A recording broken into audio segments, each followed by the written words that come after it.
With the historic investment in infrastructure across the nation, and innovation that's reaching every corner of our industry, and technology that is evolving in unprecedented ways, we are paving the way for the future of mobility. We have the opportunity to apply innovative tools, resources, and practices that can save lives. We have the opportunity to strengthen the workforce of today and tomorrow, and we have the opportunity to build a modern and efficient transportation system that our citizens deserve. It goes without saying that our transportation industry is essential not only to meeting the need of our everyday lives, but it's a pillar of our prosperous economy and a successful society.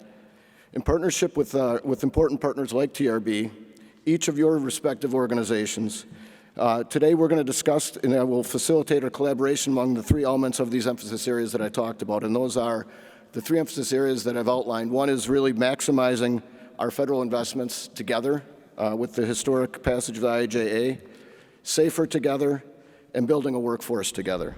You look at the entire program, in my state of Connecticut, we're getting $5.38 billion in formula funds. That's not including the discretionary grants. I think we as states are doing an excellent job trying to push out as much work as we can. I think I've taken every single project off the shelf that we have ready to go, and we're looking for more projects we can fund in our state. One thing that we've done when we've had opportunities to talk about these investments is I've had reporters ask me, well, what is this going to mean when we have all this work going on the roads and the people are going to be delayed and there's going to be traffic backups? And my talking point is always that progress requires patience, especially on the infrastructure side. But it's not just on the engineering side. It's also workforce issues are trickling down throughout our workforce. We have half our agency is made up of our maintainers who go out every single day, maintain the roadways, plow the snow, make the infrastructure safe for people to pass on. And we're seeing significant shortages of maintainers who don't have their CDL degrees, so they're not applying for the jobs. So we're trying to come up with innovative solutions to get more people in the door.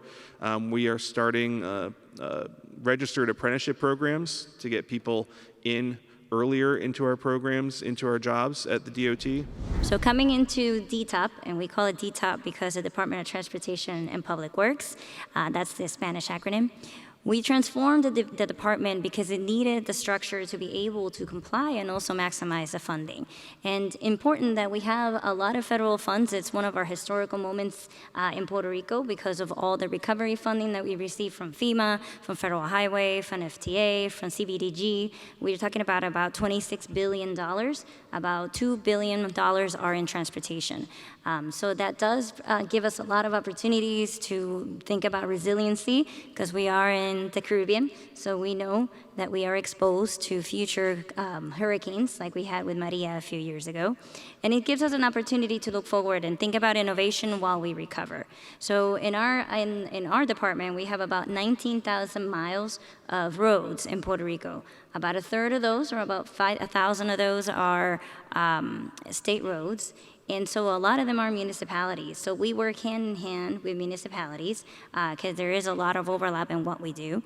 So maximizing funding has also been a goal or a mission for us to help the municipalities with their federal funding, but also with the state funds available to accelerate the projects. So as far as the other areas that we are focusing on workforce, we've started doing student summer internships again. We had not had those probably in 20 years. So that was something that we're focusing on. So we're starting with younger students. We're going to the high schools, but we're also going to colleges. And it's going to take it is an investment. It's going to take time. But we have to change things, right? We haven't done things in that way in a few years. So that's what we're trying to do now and do the active recruitment, but also making us attractive again for the students that are going to engineering school and all the other professions as well.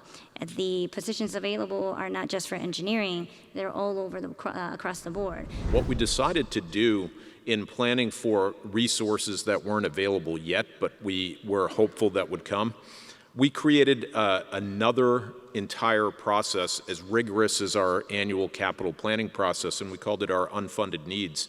We toured the state, we went into each of our regions, and we asked the communities we serve what we weren't getting to. What was it, if we could project out almost about another doubling of the resources availability. How would you use those? What would the priorities be, and how would you direct the DOT to work on those?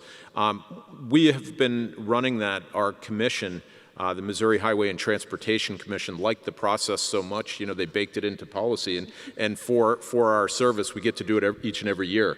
And I tell you, we're thrilled to do that, and we've been so pleased with the partnership that has really expanded with the local communities, because now we have a visioning process that goes on before we can move things into the funded status. And because of that process and several others, and the leadership of our Governor Parson, we did have an increase in the motor fuel tax.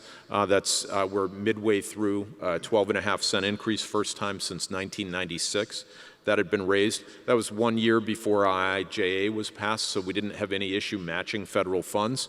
And we had a ready list of community-based projects to start working on. I'm pleased to say we've already finished over 500 of those projects. Our hiring process took from the time we talked to somebody to when they were actually getting paid on the payroll, could take upwards of 2.5 months. Unacceptable for anyone looking for a $25 an hour job. Nobody can afford that. So we cut it down to 2 weeks. And what we did is we didn't cut back on the required background checks or trainings or screenings. We just put you on the payroll to do those.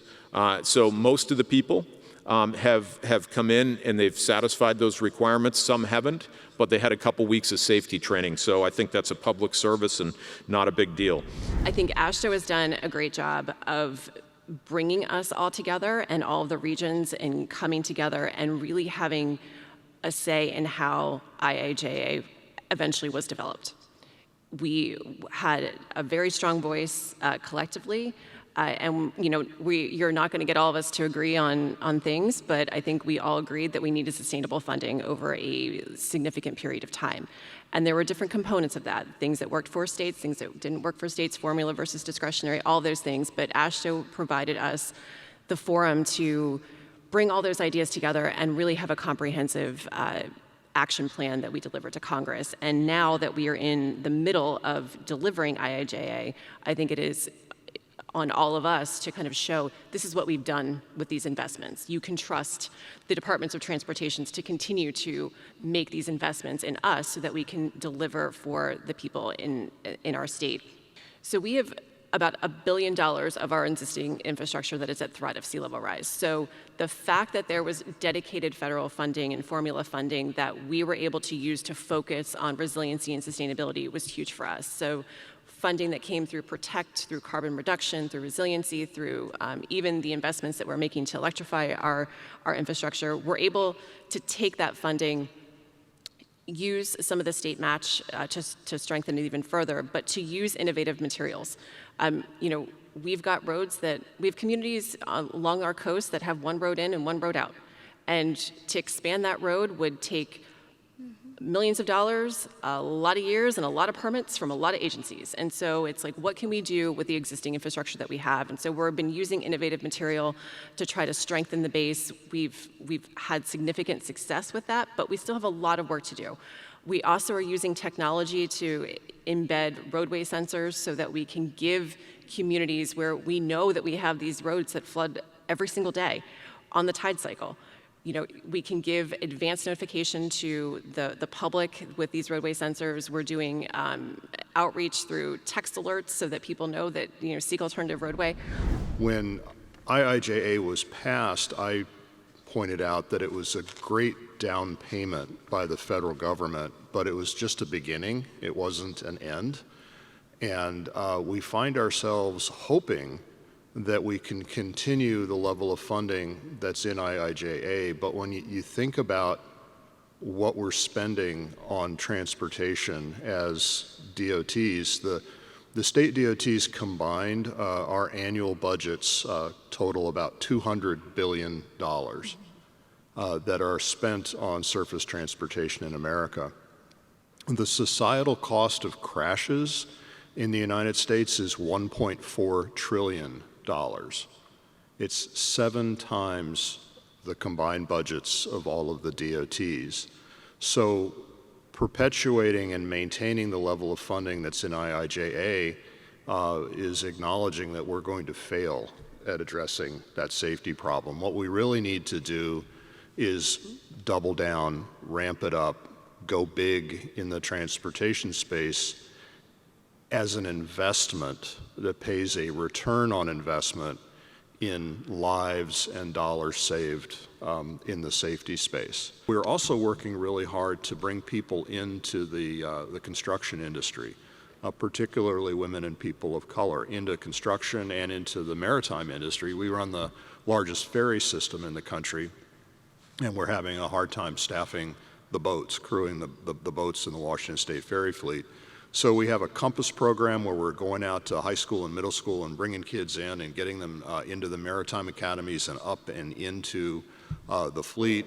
We have a high school to highways program for young men and women who want to be in our maintenance force. We're internships all over the place. And we do pre-apprenticeship support services where at the average cost of about $2,400 an individual, we are giving people the skills they need to get into the construction trades.